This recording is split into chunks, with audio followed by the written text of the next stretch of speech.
কিয়ামতের দিন যে তিন শ্রেণীর লোক আল্লাহর সুদৃষ্টি পাবেন না তারা কারা? কিয়ামতের দিন মহান আল্লাহ তাআলা তিন শ্রেণীর মানুষের প্রতি তাকাবেন না, তাদের দিকে তিনি রহমতের দৃষ্টি দেবেন না, তারা কারা? আসসালামু আলাইকুম আমার প্রিয় বন্ধুরা, আশা করছি আপনারা সবাই ভালো আছেন। কিয়ামতের দিন যে তিন শ্রেণীর লোক আল্লাহর সুদৃষ্টি পাবেন না, তো বন্ধুরা চলুন সহিহ হাদিসের আলোকে এই বিষয়ে জেনে নেওয়া যাক। নাম্বার ১, মাতা পিতার অবাধ্য, নারী হয়ে পুরুষের সাদৃশ্য অবলম্বনকারী ব্যক্তি ও দায়ুস ব্যক্তি।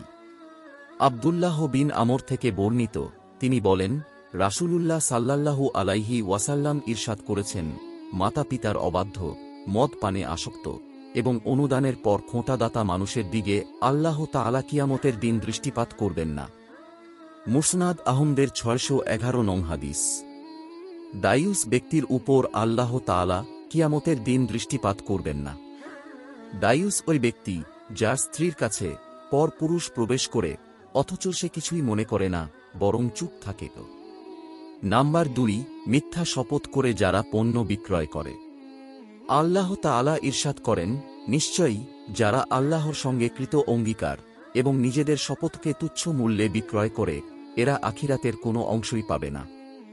এবং আল্লাহ পাক কিয়ামতের দিন তাদের সঙ্গে কথা বলবেন না, তাদের প্রতি দৃষ্টিপাত করবেন না এবং তাদের পবিত্র করবেন না, বরং তাদের জন্য আছে যন্ত্রণাদায়ক শাস্তি।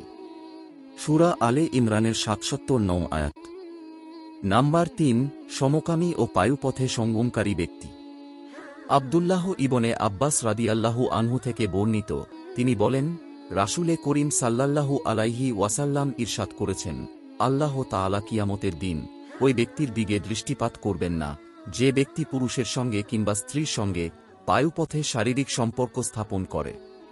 তিরমিজির ১১৭৬ নং হাদিস। হে মহান আল্লাহ তাআলা, আমাদের এই সব পাপ থেকে দূরে রাখুন, আখেরাতের জন্য নিজেদের প্রস্তুত করার তৌফিক দিন।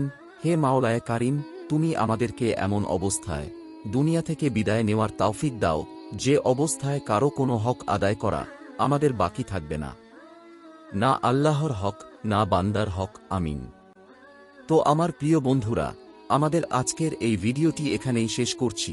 আমাদের আজকের এই ভিডিওটি যদি আপনাদের কাছে ভালো লেগে থাকে তাহলে বন্ধুদের কাছে শেয়ার করে ইসলাম প্রচারের কাজে সাহায্য করুন। আর ইসলামিক সংক্রান্ত আরও কোনো তথ্য জানতে চাইলে কমেন্টে অবশ্যই প্রশ্ন করুন।